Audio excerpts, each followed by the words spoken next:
Welcome back to the $1 Billion Podcast. Topics, ideas, and thoughts. All the $1 billion things. I'm your host, Matt Guarino. With me, special guest. I teased it last time. Tyler Tolbert. Welcome. Hello, hello. I am so excited to be in this environment for the first time. I have not been in the official studio room. I've never done a podcast with a camera on. There you go. It's actually going to be televised and simulcasted and all those things. So yeah, this is really, really cool. I've seen this in action before, but never actually been a part of it. So just being on the couch is kind of an honor. So really excited to be here. If you remember, the initial change from Dental Friends with Benefits to the $1 Billion Podcast, before it was named that, was actually you and me. I do remember that. I remember being really excited about it and actually having a whole notes page on my phone with general ideas and topics. Then you're ripe with ideas for this show. Things I wanted to share. Yeah. Is it all outdated? Well, it's a little out of date, and frankly, I've been a bit disenfratched since being ousted. Okay. So can't say I'm terribly current. No, one of George's many pivots was to kick you off the show, and rather rudely and probably poorly communicated, I would say. Oh yeah, and that's just sort of our mantra here. I love being pivoted before the pivot we're pivoting from is actually completed. Yes, that's the best. When I haven't actually realized the pivot and it pivots still, and then I don't even get told about it. Yeah, that's cool. No. And then I'm like, hey, are we doing this? Or we're 3 episodes in. Oh, that's cool. Okay, great, good for you guys. I just handled I swear 3 different emails from different people, professionals we work with, being like, hey, are we still doing this? No one told me what we're doing here. I'm kind of in the dark. You're 3 pivots behind, bud. Sorry. And I'm here to clean up all the messes. Freaking garbage man. Oh, well, this is fun. I'm happy to have you on. This is good. And if you're watching on YouTube, you see us in our SB jerseys. You see the product of how many months of hard work is this body in its newest version? 27 times 12. Oh, geez. The whole lifetime we've been working on this? That's right. Yeah. Meaning of life right here, number 42, Douglas Adams. If you get that, PM me. We can be best friends. I know Matt doesn't. No, clearly I sure don't. I don't even want to get into it. We don't. It's fine. No, this is good. So we're going to talk about what I teased last time later in the show about your journey with TRT and all the good that it's brought in your life. And I think you can probably clean up maybe some areas that I didn't quite articulate correctly last time. I'm sure you have some notes for me. So I do, but I would really want to start with commending you on your research. I mean, I learned from that interview, and I mean, it wasn't so long ago that I remember we first started kind of broaching the topic of performance enhancement and bodybuilding. I think people are aware that we have a huge boys chat. Several of us. I don't know if they're aware of that.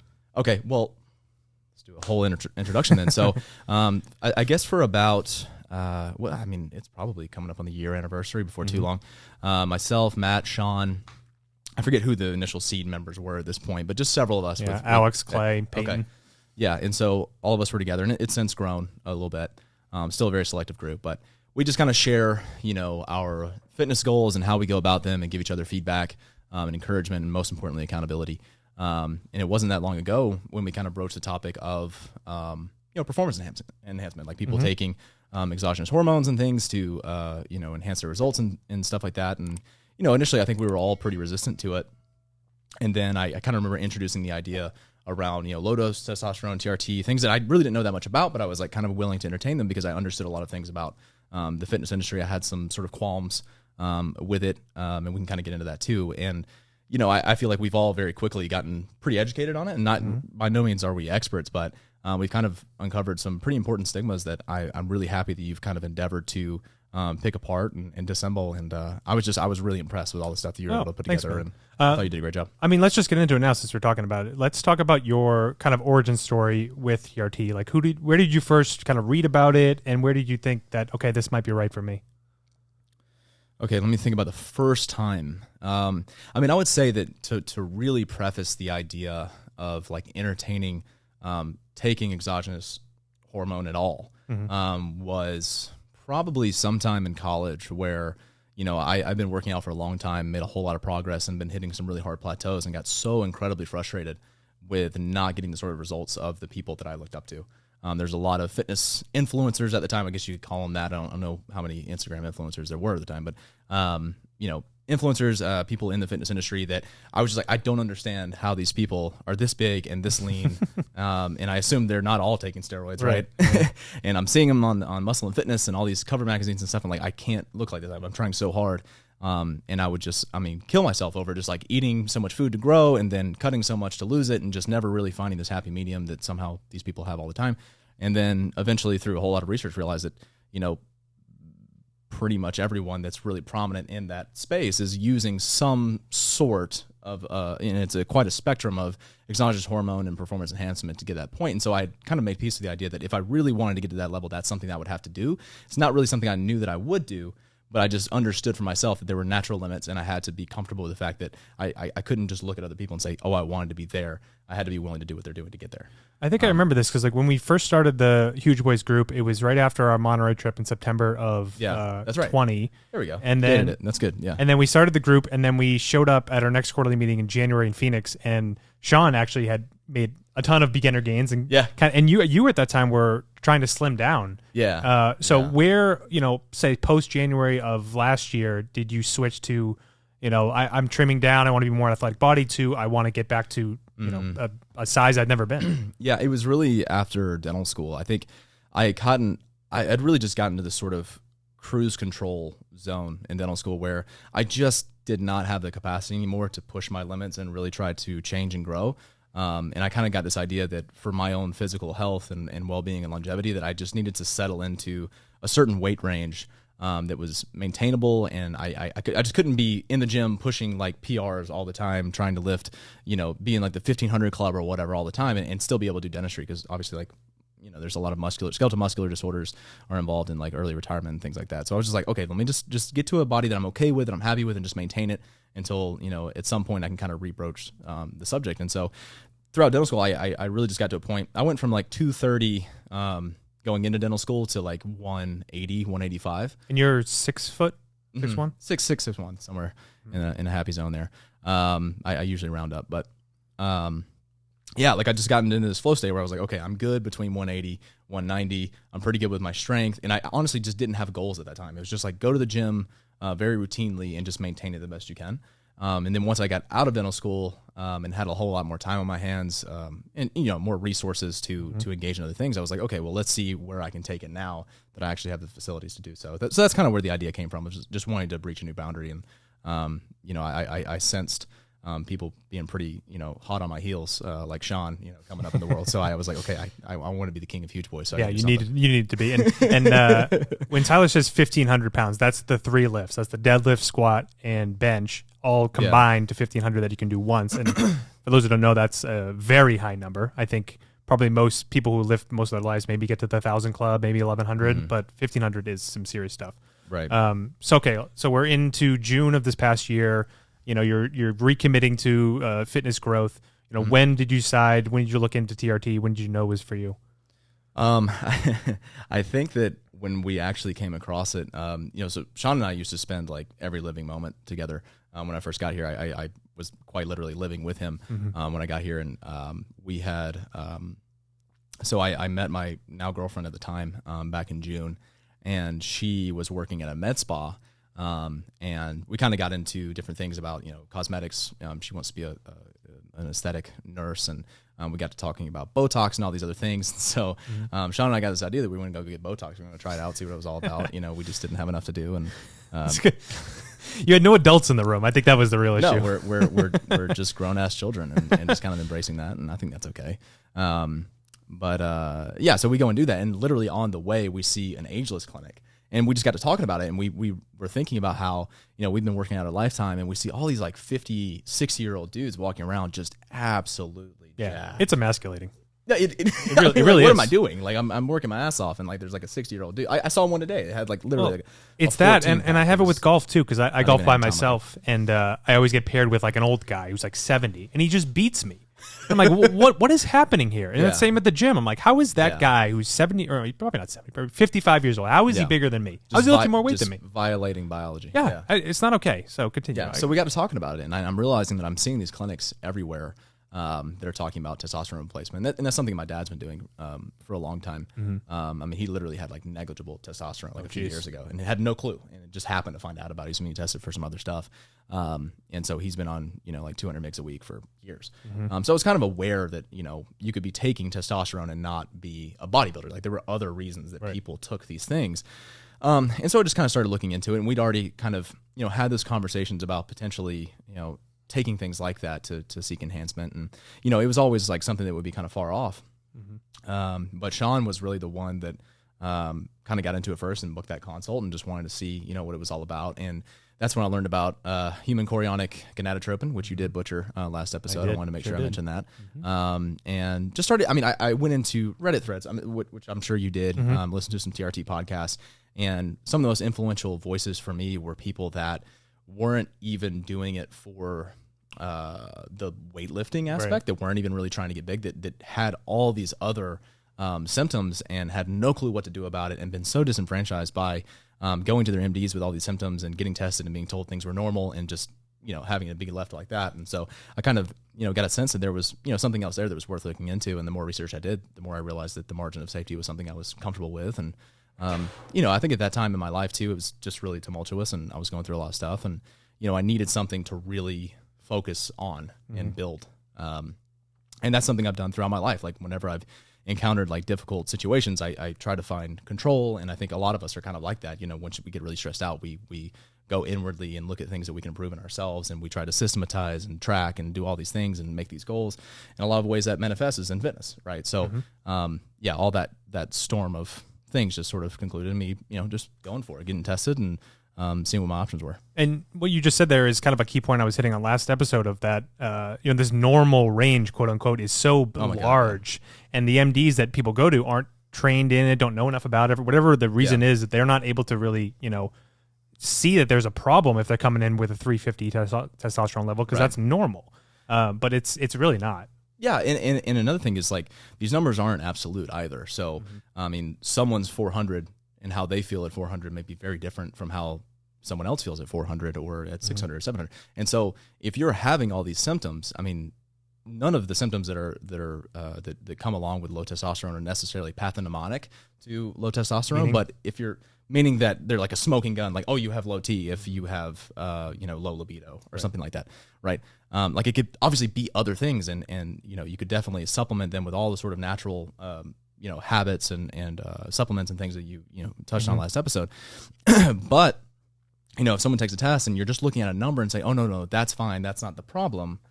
Well, that's kind of dismissive, because if we, even know like fundamental endocrinology, like even the ranges themselves are just averages, and people can have different sort of normal ranges for themselves that they kind of have to be in tune with, and you have to compare that against symptomology. So, you can have low T symptoms and not really have that drastically low testosterone number, and you can therapeutically benefit from being on TRT even if your number is not like 250 or something like that. You know what I mean? So once that kind of clicked for me and I realized that maybe a lot of the things I was experiencing could improve through it, and I could find some enhancement and mitigate all those side effects, like I was like, okay. Do you mind sharing some of those? You mentioned obviously the wanting to hit the go through the plateau of the lifting and your body and all that, but what other effects were you feeling that led you to be like, okay, this has other benefits for me? Yeah, so I want to touch on the plateau aspect of it really quick, and please like draw me back to like other symptoms and stuff. But so one thing you said, which was not entirely untrue in the last episode, was that I was sort of experiencing this like eternal plateau, and I'd bulk and I'd cut and I'd go through strength and calisthenics and all these different things, and I was just sort of addicted to my body changing in the process of changing it. But in reality, I was not really getting into any new frontiers. I was just sort of exchanging different body types. I think that while that was definitely part of me getting into TRT and like wanting to go to the next level and wanting to break through a plateau, I really caution people against using that as a justification for doing TRT, because it's a recursive philosophy, because eventually I'm going to reach a whole new plateau with TRT and I'm not going to get any new results, and it's going to get slow again, and I'm going to get frustrated with it. And if I'm using this same justification to do more stuff, then I'm just going to keep going down this rabbit hole where the side effects become less and less mitigable, and I'm just going to. You're talking like other types of steroids, or like SARMs, clenbuterol, trenbolone. Okay, so there's like a whole world you can like fall into. Of course, and as soon as like you kind of jump ship into the things that you're going to have to like special order and like get in a box and get off Silk Road and stuff like that's when you've kind of just like open Pandora's box, and like you're I've seen tons of interviews with people who are like retired bodybuilders, or they used to do it back in the 90s and ran into problems, and they'll talk about it, or even current bodybuilders that, you'll ask them like, is it a good idea to get into steroids? Like, should people do that? And more often than not, they'll really just say no. Is that the impetus for a lot of bodybuilders dying, in their 40s and 50s? Has that been linked to that, or is it just one of these things? That's a hard one to call. I mean, there's been a lot of deaths in the bodybuilding community recently of people who are literally like in competition shape and physique and actually competing. Like George Peterson recently died. Do you think maybe the vaccines have anything to do with that? Oh, I'm sure. Of course they do. By the way, I just got to show that. We can that in a minute. But I've noticed a lot of soccer players have been collapsing from heart attacks. Young in their 20s. It's probably just random. It's probably just like it just happens, right? Mathematical anomalies, I'm sure. But yeah, no. In all seriousness, like there's a lot of like really prominent bodybuilders that've just been dropping dead. They're having organ enlargement and all these other things. But you also have to understand that this is like polypharmacy. They're just taking whatever they can to get bigger, and they're doing it professionally. Like, it's literally how they make their living, and it's a hyper competitive field. And if you're not taking something other people are taking, you're not going to win. Question on that. So, do they break it into natty and non-natty when it comes to bodybuilding? Is that a thing they distinguish? I think there's been I'm not an expert on this. I'm a very amateur, fan of it, but they're trying to do more of that. Right now, I would say that like the really premier fitness people are linked to like there's like the typical like Mr. Olympia, like the super big guys that like walk around at 300 pounds and maybe cut down to like 280, and then there's like the physique guys like Chris Bumstead's current like champion of like men's physique, who looks more like Arnold Schwarzenegger did back in the day, and they kind of vary in the types of drugs they're willing to take. They're all on them, but you kind of see a very different body type. Like Chris Bumstead looks like someone. I mean, he looks like Arnold Schwarzenegger used to. Like if you look at comparisons between the two, it's like it's almost superimposed. But then there's people that have like these big bubble guts and they're really big and just like massive quads that are just like overtaking their entire body, and like their head is just going to shrink into their pecs. So you in 3 years? Yeah, exactly. I mean, I'm on track. Just kidding.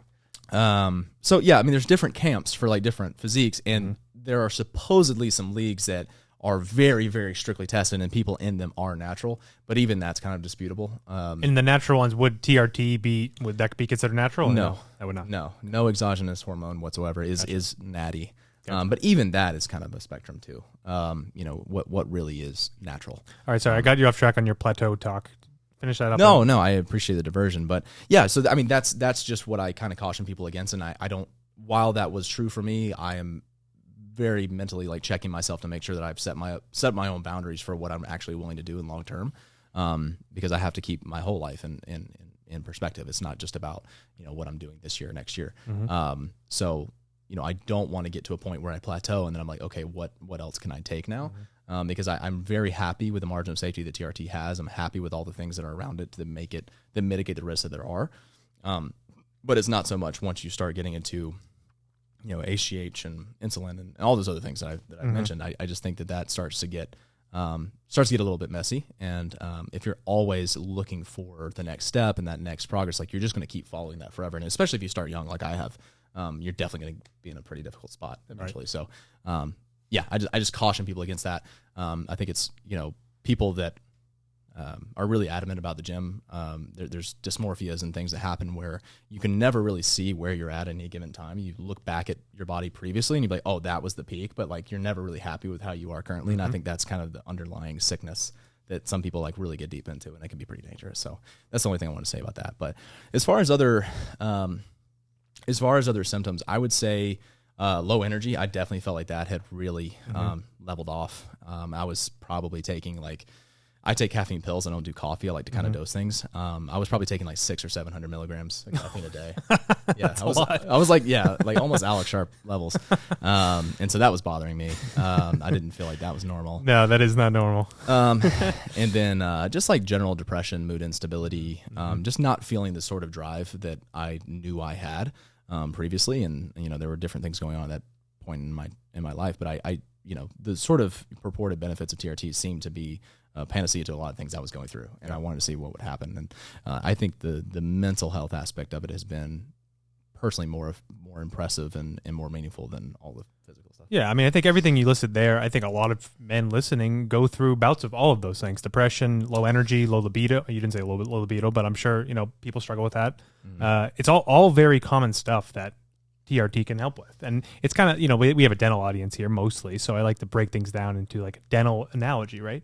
So it's like when you're selling Invisalign, you don't really at least I didn't talk a lot about the aesthetic. benefits of Invisalign. Yeah. You talk more about the function and how your bite's going to, fit better and the teeth are going to Right. wear more evenly. So like that's kind of similar to TRT, where the benefits are really, not what you see in the mirror. They're kind of what you feel and what's going on internally. Yeah, absolutely. I mean, that's been very, very different. And, I think about like if I had to come off of it, like what I would probably have to go through. And that's concerning. Oh, I have a story on that. So, Ellen's grandfather was on testosterone her whole life. I think I told you this. Yeah. And I don't know the dose. I think it was a high dose. I don't think it was low dose. And then when he went, like some doctor, saw a different doctor saw him later in his life and was like, wow, that's a lot of testosterone. We're going to get you off that. Well, he aged, 20 years in a couple Just weeks. caught up to him. He went from, a 55-year-old person who was feeling like he was 35 to 55 person who's feeling like he's 70. And, grays, wrinkles, everything, his whole, Unreal. Everything just changed. So, Unreal. yeah, I mean, that's why I really stressed last episode of how it's really a lifelong decision. Like you go into this knowing I'm not going to get off this. I'm not cycling off. And you can correct me if I'm wrong, but that's everything I've read of like, you're on this for the rest of your life. I mean, I would just add the nuance that you can come off. It's not like you're going to die. Right. I mean, there's people who do a whole lot more stuff will come off the drugs and still be okay. They'll do PCT, that's post-cycle therapy and things, and try and, drum up their natural production with HCG and other things to try and normalize it. But obviously, if you've done it for long periods of time, it's even harder to come off of it. But things like HCG, which you talked about, help sort of maintain that natural drive such that, if for fertility reasons, you want to come off of it for some time, you don't necessarily have to. I've read some threads about just increasing the HCG doses to drum up that natural production. If that may come along, that would be a pretty good reason for me to come off it and then, get the boys frozen and then never look back. But I think that's really the only reason I would consider coming off of it, unless I start getting like some crazy sides or something, which I've had. I don't know. That's kind of a weird way to have a child, right? Like you freeze your boys and then they just get artificially put into your wife and then the baby comes out. I'm with Didn't it take the whole fun out of it? Like that, I'm still having fun the whole time. Well, no, like I have natural birth control right now. You do. I mean, I do. It's true. I do. It's great. No, you like the baby comes out, in September, and you're like, oh, that was on New Year's where we were at the cabin, and it was just amazing, and because people love walking around just telling their conception stories. Of course, I mean, I'll share it on this podcast when it happens. So, I mean, John's here. John just had a baby. I'm sure he can come on and share his story. Yeah, I mean, you're right. I mean, I guess I'll lose the romance of that moment. So is that something you think you'll have to do, or do you think the HCG will be enough to counteract that? And how do you know? I mean, I have read several threads about it because it was probably the main thing that I was concerned about. Not that it's something I'm trying to do really anytime soon, but it'd probably be in the next 3 or 5 years. But I've definitely read about people that say that they had success staying on and just increasing their HCG, and then there were other people that just took it off for a few months and it was fine. So I'm not terrible. And that was more probably of like the fear that it's gonna do something. Rather, do you think they like tried for a while on test, it didn't work, and then they went off it, or do you think they just kind of assumed? Several of the ones that I'd read had actually gotten tested, and the sperm was either too low or immotile or whatever. I think mostly it's just the count itself. So would that be something you recommend as far as someone who's starting this? Would they get their sperm tested like ahead of time, and then maybe periodically while they're on it, and then see if anything's changed? That would be very prudent. I don't know. I mean, if in retrospect, that would have been a great idea for me to do ahead of time. But I didn't. I guess I would probably. Well, you weren't like for myself. I'm getting tested on Wednesday, and say I get numbers that are shockingly low. I would think to do something like that because I don't know if I can wait so long to take it if I know it's really going to help me. And yeah, right. I can only imagine. So. Maybe I would look into that. I don't know. Put them on ice, bro. I'm not putting them on ice. My boys are staying nice and warm in here. Yeah. They're cooking just fine. I mean, you don't. Okay. I don't know how it works, so I'm just assuming. Yeah, well, I won't get into it. Yeah, you don't have to. So, do you mind sharing your level when you got tested and then, talk about what it's been like since being on it? Yeah, so my level was 528, not high, not low, very average. In the first time when I had that test, they gave me a call 2 days later to kind of give me like an interpretation of it, and they're like, yeah, that's not really a low level. I mean, it's low-ish, low normal. Normal, yeah. But I told them that I was having all these other symptoms, and so they're like, okay, well, understandable. It seems like there's something going on. You could benefit from this. So we're going to send off for another lab, and that's when they sent for the free test. Okay. And so that came back 10.9 nanograms per deciliter. Lower of normal. Still lower of normal. You said 5 to 21 in the last episode. But, it's, again, like we talk about these normal ranges, but like normal doesn't mean shit when it's like a massive range. So if you're experiencing all these things, like you can still benefit from it. You don't have to have like abnormal levels to benefit. Now, question for you. Because you went to this place, Ageless, was a hormone specialist, office, do you felt like they were, I think where I struggle with a little bit is they're incentivized to get you on the testosterone because they're selling it to you and you're a repeat customer. Is that because that cloud their judgment, in your opinion, of who they give it to and who they don't? So, I mean, I'll speak candidly. Like, I love the organization. I love the people that work there. I have people that I consider friends there. Like, we catch up and talk and stuff, and I think they run a professional operation. But to be honest, I think it's probably true for this company and probably every other company of its kind that if you want to get on, they'll probably get you on. Yeah. It doesn't necessarily, I don't know what the process of medically justifying it is. But if you report the symptoms of it, they're probably going to be able to prescribe that for you. They're not, unless they suspect you're already on other stuff and you already have like a super normal level, they're not going to help you there. Because I think they are very wary of people that are already taking outside substances. As long as you don't seem like you're taking anything in particular, they're willing to help you out. I mean, I had one of the nurses at one point told me pretty candidly that, I asked them, hey, are we going to test my free test again? They're like, we just did that to get you on. So, I mean, and I don't say that to badmouth them. I mean, I think they do a very good service to a lot of people that, historically would be considered to be, medically necessitating this sort of therapy. But there's also a lot of people, like me that benefited from it, but did not need it. Like I did not have like a disease or low T or a condition or something like that. Yeah, and then I will say, I mean, we have a couple friends, younger than both of us, very vibrant, very in shape, that tested lower than you did. I mean, my God, yeah, that were in the mid 300s, and it's not like you can't just like, I don't know, predict what someone's going to test, right? Like you would look at someone and say, oh, well, that's a healthy, very vibrant, very in shape person. They're going to test fine. And they just don't. Like it's very, you can't tell from looking at someone. There's no way to know, and that kind of rings home to the whole like, bullshit about averages, right? Like, there are people that would have those same numbers and be just completely despondent and very beta, male. But some of these guys are like some of the fittest people we know, So, that just goes to show you that the total aggregate number is almost meaningless. It really is very relative to the individual. All right, so let's get back. So you just tested for 550-ish, and you get on it. What are kind of let's talk about some like immediate effects. Like, what did you feel? How are things different? So it's. I'm sure that anything I felt in the first like 2 weeks was purely psychosomatic. Right. So I won't even talk. I mean, I did feel like it was improving me already, but I really strongly feel that was just me being excited. I would say that within the first, so compared to some other people that I know that have done this, my counts just exploded. Like I was just very responsive to the treatment. And so after 4 weeks of doing it, my tests had gone up to, and I was feeling great. Like I had great energy, numbers were going up in the gym, like very dramatically, just workout to workout, not even week to week. Wow. And just massive jumps. And into like, I do want to talk a little bit about the whole like trial of T thing and the whole like program I put together and stuff and how important that really is. And it's not just this magical thing that makes everything happen. When I got tested, I definitely felt the results already, and that was. And another thing I want to talk about too. So just to talk about results. So the test was at 9. Wow, after 56. Yeah. Ooh. Yeah. So that's like weird. Like most people do not respond that dramatically.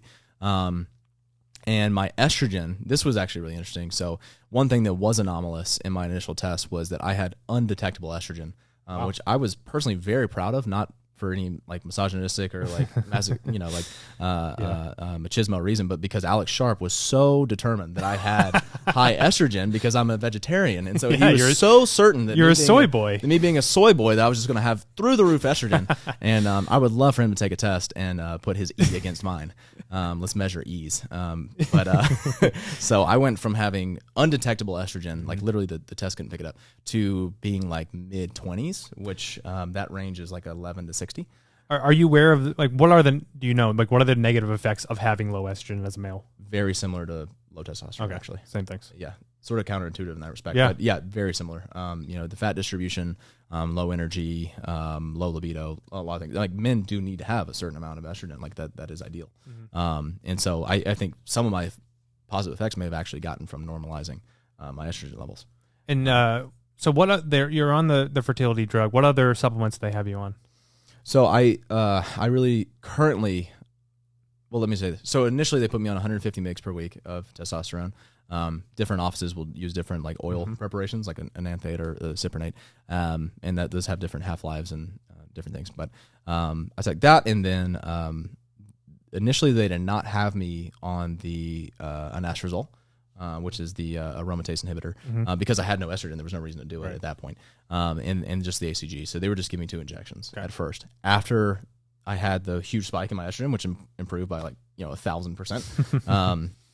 Then they decided to put me on the AI, and then I took another test later, where and this is part of TRT too. Like you kind of find what your happy zone is, your happy regimen, and your happy numbers, where like negative side effects are negligible, but the positive side effects are good enough for you. And it's a process to get there, and you kind of have to turn the dials a little bit.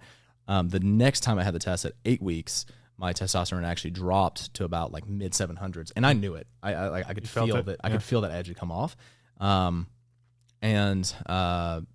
They, after being on the AI, my estrogen had dropped back down to like 7, because they kind of like overcompensated a little bit.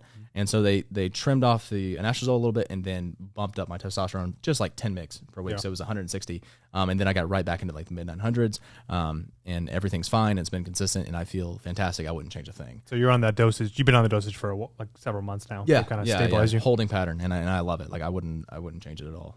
And any side effects that you feel? So, I wouldn't say I say the only lasting side effect I've had, and I don't know, I can't be sure that it's TRT related or not, is aggression and anger has changed a little bit, very, very subtly. So I'm not a person that can access anger generally. Like I just really don't get that angry. I'll get frustrated. I'll get frustrated. I'll get quiet and things, but like anger, not really something. I have to like try to get there when I feel like I might need it. I'm more, so I think of anger in different ways. So like it's how easily do you get angered? Like how do you escalate? How excitable are you?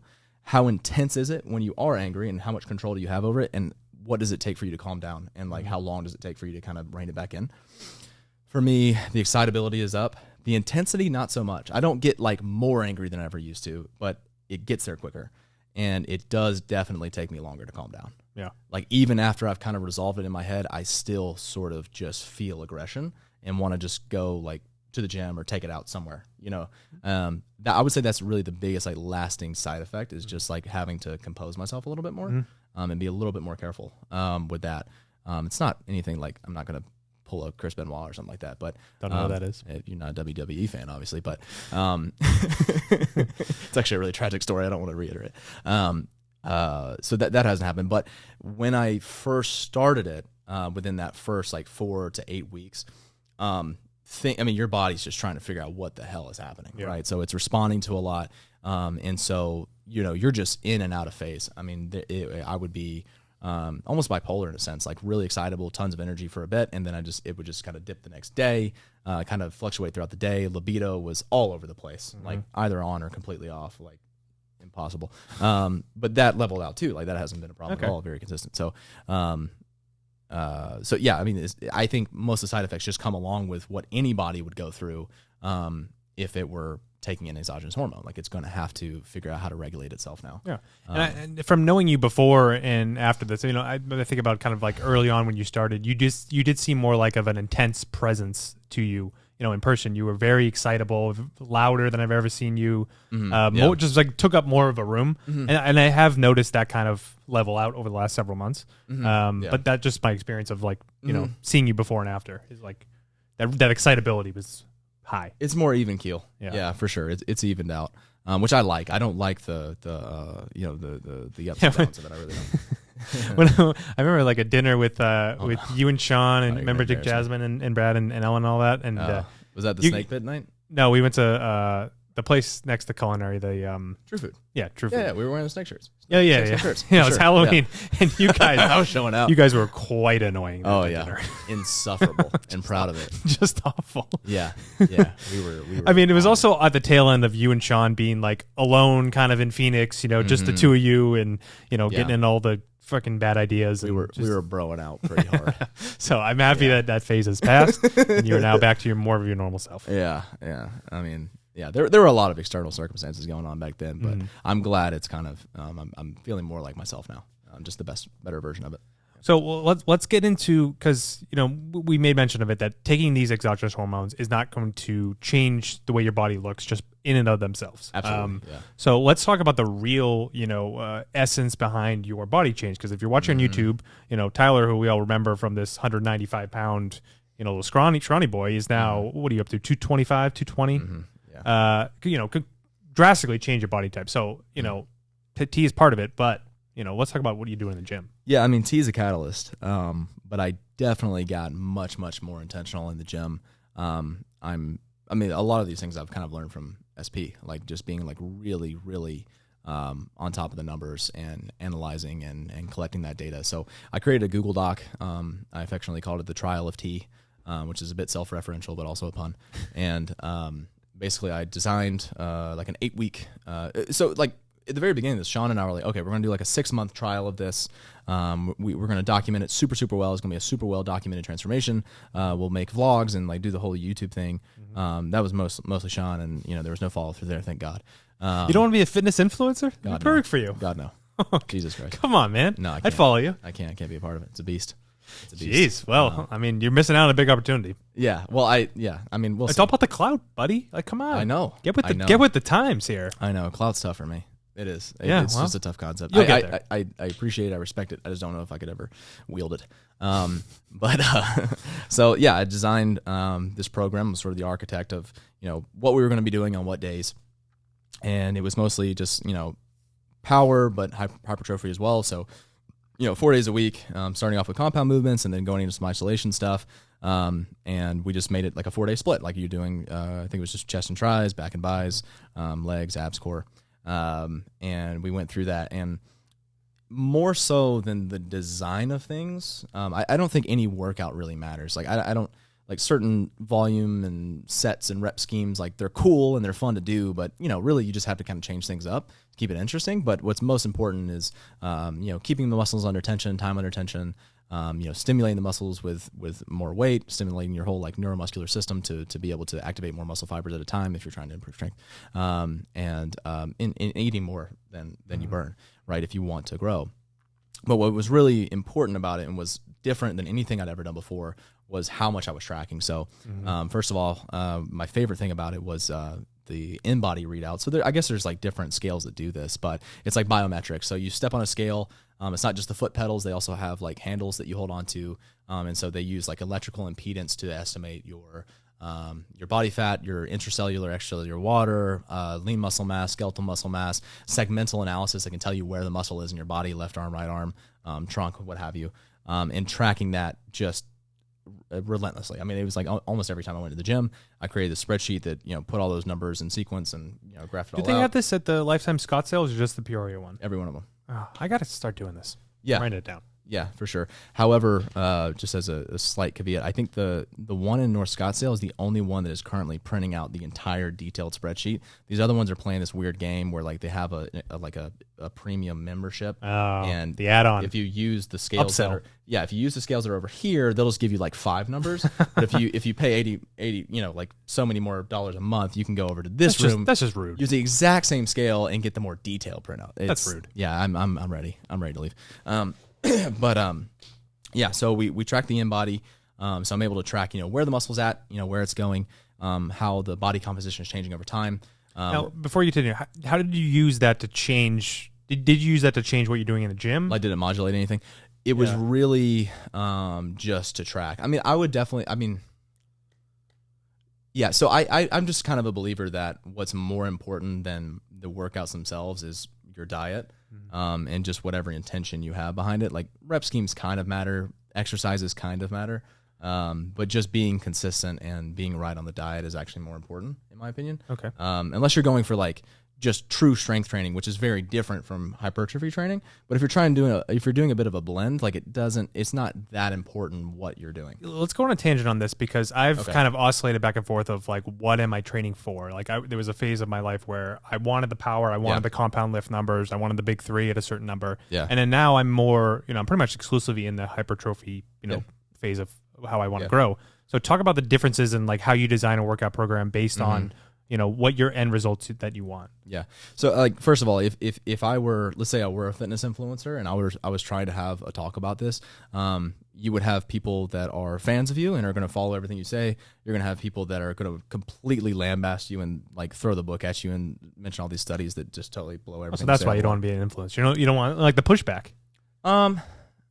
It's more so the commenters. Just the torrent. Yeah, I mean, it's the torrent of misinformation and misunderstandings of like the science and the egoism that is there. I think is worse than anything. Like even the most prominent guys that I like a lot, that I really follow and listen to them, the ego is just too strong. It's too much of a competition. I mean, it's just like dentistry, really. Like some of the most foremost like thought leaders in dentistry are complete assholes. I got one in my head. Like total dicks. Like absolutely, like insufferable people in real life. So I can't. I just don't want to be one of them. I hear you. It's fine. But so as far as how I'll design things, so if I'm really just going for strength and I'm just chasing that 1500 club or whatever, I've done a lot of different programs. I've done 5x5, which I really, really love. That was responsible for one of the most transformative phases of my fitness life. Well, I'm going to stop you. Yeah. Here's where people, I think, get lost on the 5x5 is they're doing it because they want to look a certain way. Yeah. In reality, that is not the best way to look a certain way. No. That's literally just the best way to lift more weight in those exercises. And you can kind of tell, like, at the gym, if you're a lifter, who is like a power lifter and who is more of a bodybuilder type, because you can see them. They're big, but they're not defined. Right. Like they'll have big legs, big butt and bigger arms, but there's a good amount of fat around them, and they just look that certain way. But I'll ask you this though: their muscles, though, if you just ignore the fat completely, are their muscles more or less defined?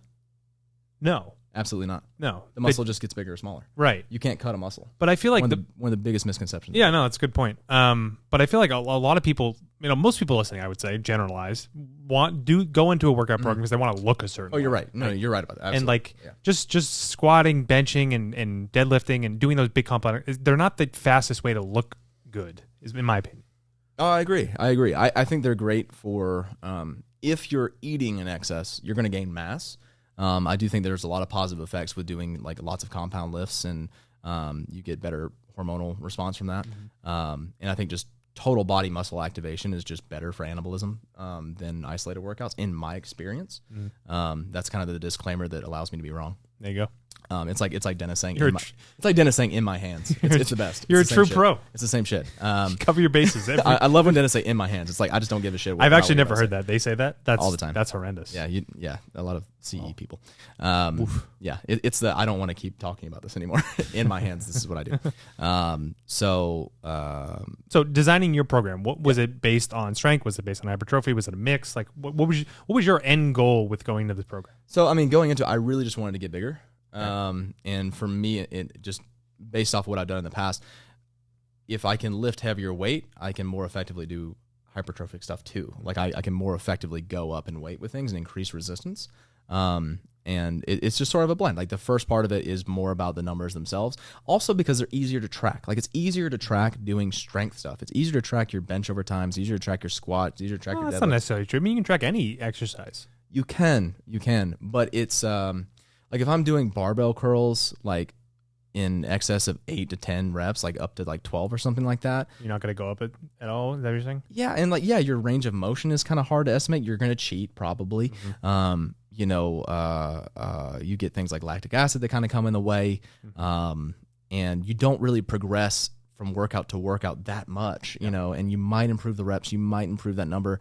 But also like the percentage increase has to be a lot greater for you to go from say a 55-pound dumbbell to a 60-pound dumbbell, and it doesn't happen week to week. And so like I wanted something that I could see the change week to week. You're a big progress guy. You like change, progress, seeing it change, and it's a good way to go about it. Yeah, and like this whole thing, like I wanted to be tracking progress over time, and so strength was an obvious access to that. And at that time, like back in June, holy shit! I mean, just to talk about, I don't know how much we curse on this.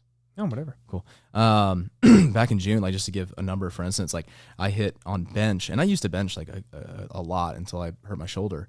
And I want to talk about that too, like lifting heavy. I really want to talk about that. Pull me back because I'll forget. I hit 245 on flat bench 3 times. That was like the most that I could hit when I first started. It wasn't today. It was 2 days ago. I did what was it? 285 by 12. Oh, so that's a bit more. Yeah. So like I don't like to max out anymore. I don't believe in it. I don't see the point of it. Good. So I use like 1 rep estimates, Roman max calculators, and so that puts me somewhere around like 385, 390 max, whereas 245 by 3 is more like 260. And to give some context to people listening, if you don't know, I mean, 245 by 3 is like a moderate lifter, like someone who goes to the gym a little bit. Whatever you said, 285, 295 by 12 is like you're an advanced. Yeah, it's a decent amount. Yeah, it's a decent amount. That's like, a lot. Yeah, I don't know anyone else doing that much. Yeah. Like I guess a lot of people are visual too. So like it's like when you put the 3 big 45-pound plates, I could probably do that like 8 times. Yeah, that's a lot. So yeah, like I mean, the strength gains have just been insane, and like I like tracking that more than like a dumbbell curl or something like that. It's harder to be. It's just more difficult to track that, in my opinion. Yeah. But I also mix that with doing those lifts. I do like the squat and the bench or variations, and then I would go and do like curls and extensions and all these other things. So that was how it initially started out. And then I think the next phase of it, there's been like 4 phases of this thing, as I kind of changed what I'm wanting to do, and Sean's been changing his stuff too. Went into more volume training, so not focus so much on gain the strength, just really focusing on lots of volume and just feeling like utterly destroyed after a workout, which I found that I actually don't like as much. I don't like splitting up body parts throughout the week. Because I don't like having a certain part of my body just completely unusable all the time. Like, I mean, after chest day, you just can't, you can't spread your arms. So you just use your full body every time. Yeah. I've experienced like really great gains with that. And I enjoy it way more, and I never feel completely taxed anywhere. Like my whole body feels like it, I worked out yesterday, but I'm not debilitated in any way. Right. Like I can sit down, I can take a shit, like it's not a problem. Yeah.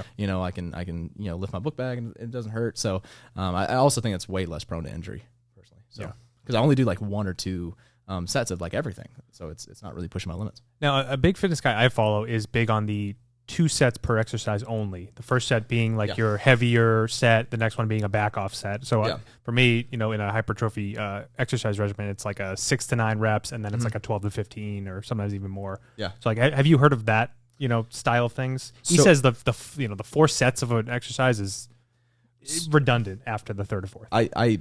I think I agree with it because I did back in high school go through a phase.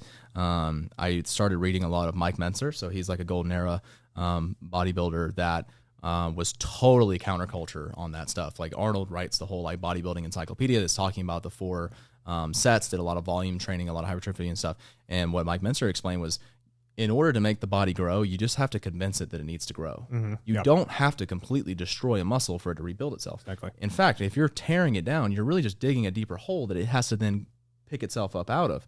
But if you can create the impetus to build muscle without breaking it down, you're further ahead. And so you would go in and you do some warm-up sets to make sure you're not going to hurt yourself. But then you would just do 1 max effort set under for like it'd have to be at least like 40 seconds. And it would be like a compound movement, and you would be absolutely exhausted after it, but your workout would be like maybe 20 minutes. Yeah. And that's what he did, and he was huge. Yeah, I mean, I'm doing basically a variation of that. I mean, it's probably like, 7, 8 exercises, 2 sets, sometimes 1 set, and it's 45 minutes and done. Like, it's great. It's very easy. Yeah. And I very rarely work out longer than that. And if you think about, one of the biggest limiting factors, no matter how strong you get, is muscle tendons and ligaments, right? Yeah. And if you think of your body like a machine or like a car, like you only get so much mileage out of this shit. Like ligaments don't regrow the same way the muscles do. Like your joints are going to grind down, and the more times like you're just grinding out these movements, the more you're going to wear that down over time. And so by minimizing those movements, you can make an argument to say that it's better for longevity too. Yeah. That's very pseudoscientific bro science stuff. But it's similar to the vein of not wanting to max out anymore. Like I don't do less than even 8 reps anymore. Oh, really? I don't like to load my muscles that much. I feel that if you're getting under a weight that you can only do once, your muscles are not able to adequately support your joints to go through that movement in a very like strict way that's going to prevent injury. So I think it makes you way, way more susceptible to things going wrong. Sure. And nowadays, you know, the estimates of what I can lift are greater than anything I ever lifted before. Right. And I'm injury free. Yeah. And that's what stopped me before is I got hurt and I literally had to stop because I just was. That's just the worst. Yeah. Being hurt anyway. It's the worst. It's the worst thing ever. You wanted to talk about lifting heavy something. You told me to circle back on that. Well, that was it. I mean, you know, I used to go in and like regularly max out just to know where I was, just to track it. Mm-hmm. I felt like I needed to actually hit that max to know that I could do it. But in reality, as long as you're not doing like 20 or 30 reps to get your estimate, like these calculators are pretty accurate, I've found. Yeah. So you never really have to go into that zone of 1, 3, even 5 reps. Like 5 is probably fine, but just to stay in a safety zone, I've recently just been like 8 to 12 on everything, like full body, and it's been great. I mean, the strength gain's been awesome. So for me getting my test on Wednesday, do you have any confidence at all that if it is in a lower range, I can raise it naturally without the use of this, or is it kind of I'm fighting a losing battle? No, I mean, I think you had a lot of really good comments on that as far as what needs to be happening for you to have optimal natural production of testosterone, the sleep, the diet, the exercise, you know, all the things you touched on. I mean, it was really good stuff. But there's only so much you can do. I don't believe you're going to double your testosterone like that. Yep. I don't think you can go and eat a bunch of oysters or iron or zinc or duck eggs or whatever the hell people are talking about. I think a lot of that is marketing. Most of the fitness industry is. I think you could probably see some marginal increase. So you would probably feel better. Is it really going to be a necessary like testosterone increase? Maybe, maybe not. Maybe it won't be that great. I think it's a great endeavor. I love that you're doing it, and I want to see what the results are. I hope you're very meticulous about tracking everything because it's a great split study. Have you looked into any kind of, I don't want to call them alternatives, but like stuff you can get from GNC that is like a testosterone booster, or there's other, I wish I'd remember the names. I see them on Twitter of like, I don't know, other things you can take around this. Yeah, so Ford mentioned a little bit of this. He asked, why don't you just take natural test boosters?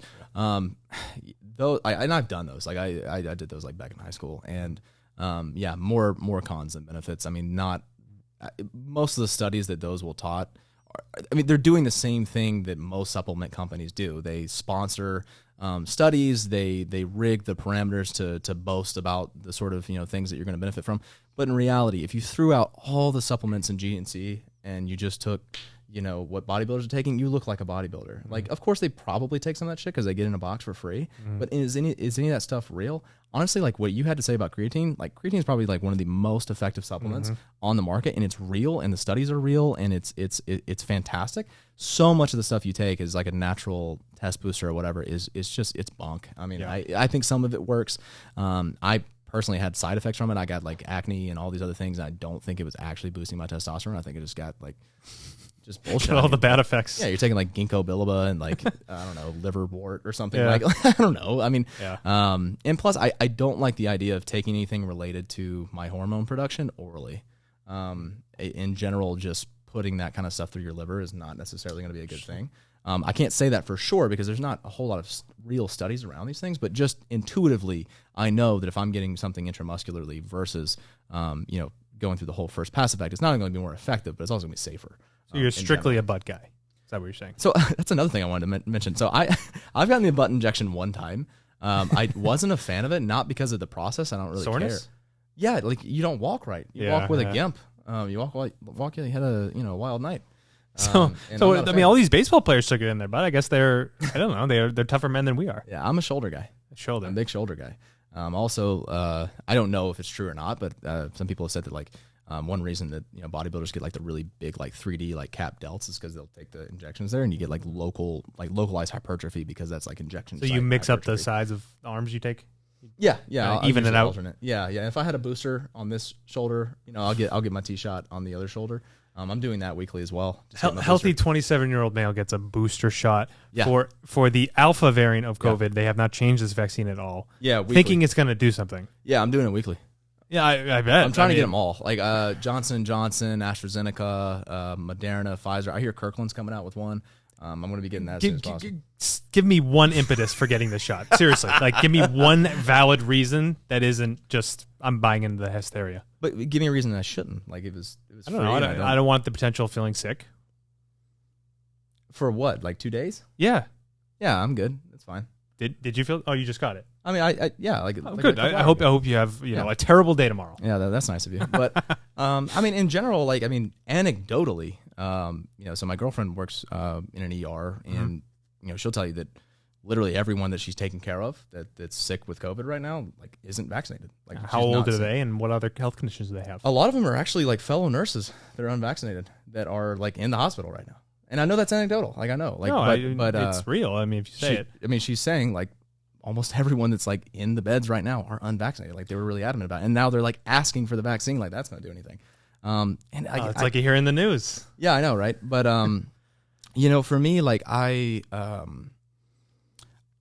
COVID being a respiratory issue is like a really special, like soft piece for me, because like I've had asthma, I've had like double pneumonia when I was a kid. Mm-hmm. I've had tons of upper respiratory tract infections. Like, anything that's going to like fuck with my respiratory system, I'll take other potential side effects over that. Like, I hate anything having to do with my lungs. I could have seen the impetus for this if Delta was still predominant, which was more of a deadly strain of COVID. Sure. This Omicron virus primarily lives in your mucosa over your nose. It doesn't actually escape into your lungs in most cases. Mm-hmm. I just don't see a COVID vaccine that is clearly ineffective at stopping people from getting it and spreading it doing anything for a healthy 27-year-old. I think it just reduces the morbidity of it. I mean, I also have some friends that are also healthy 27-year-olds that have had reduced respiratory capacity after having COVID.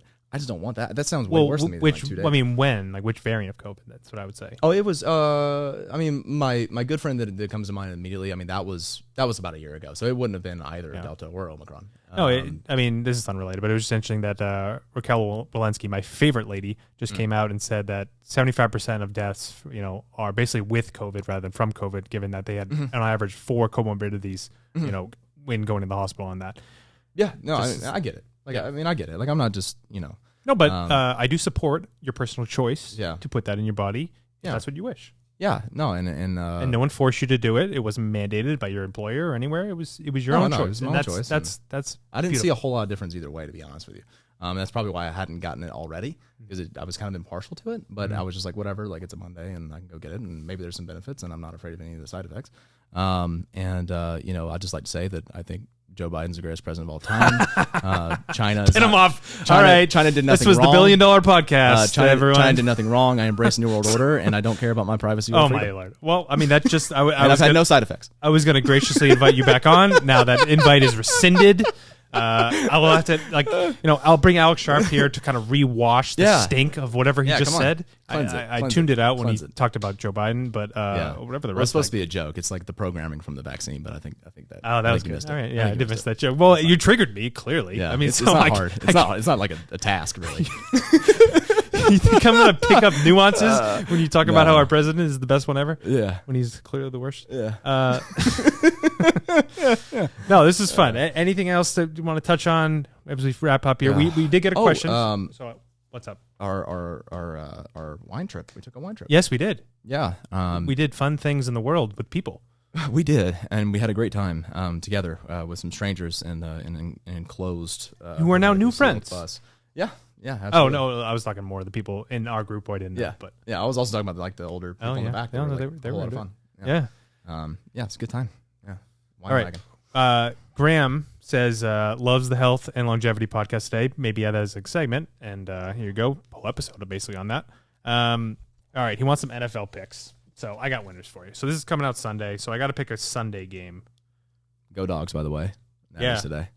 That is. It's my alma mater. It's you know what I've heard? It's hard to beat a team twice. Have you heard that? No.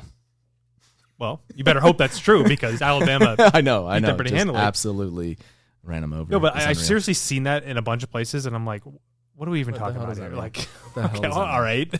Yeah, it means nothing. Still Nick Saban. All right, here we go. Speaking of which, Patriots playoff game is right after my course again. Oh. So we'll be putting it on the projector. Glued to the screen yet again. And I might need to create like a barrier around me, like a little physical barrier that no one can come in unless they're supporting my team. Yeah. Because there was a lot of we had Patriots game is on after the last course, and there was a lot of people in my ear. I didn't quite appreciate that. And you know who you are. You're listening. Yeah, I'm one. My favorite thing to do to Matt is whenever the Patriots are sucking is just to go up to him and say, "Hey, what are they doing out there?" being a person that doesn't know shit and then he like at all. he slaps me on the back in like this like condescending way, and it really hurts my feelings. They got to get him out of there. Who's getting fired? What are we gonna do? What are we gonna do about this? Yeah, no, that wasn't very fun. I'll tell you what was fun is going to that Patriots bar though. I did have a good time with that. Yeah, and the Steelers bar. Yeah, you know what? I might just have to duck out and be with my people, my middle-aged Patriots fans who have taken me in as their son. Those are some creatures. I'm not gonna lie to you. Linda runs a great show, raffles, food, the whole thing. Yeah. All right. These are tough. So I got Eagles, Bucks. All right. I like this one. Who do you like? Eagles, Bucks. Bucks are favored by 8.5. Do you think there's going to be any fallout from losing AB? Sure can be. Yeah. Let's go with the Eagles. Yeah. Yeah. Just what I was thinking. So we're going to go, Graham, we're going to go Eagles plus 8.5. Mm-hmm. You better listen to this podcast early because this game is the early one on Sunday. Mm-hmm. That's a lock. I mean, rub it down. Tom Brady in the playoffs. When has that guy ever won? Not a chance. Keep dreaming, bud. Yeah, for real. Yeah. Well, Tyler, thank you for coming on. This was fun. Yeah, no, I had a great time. We'll sign it off here. Oh, reset. Thank you to Tyler, and thank you for listening to the Billion Dollar Podcast. All right. We'll be back next week. See you then. Nice. All right. That was fun.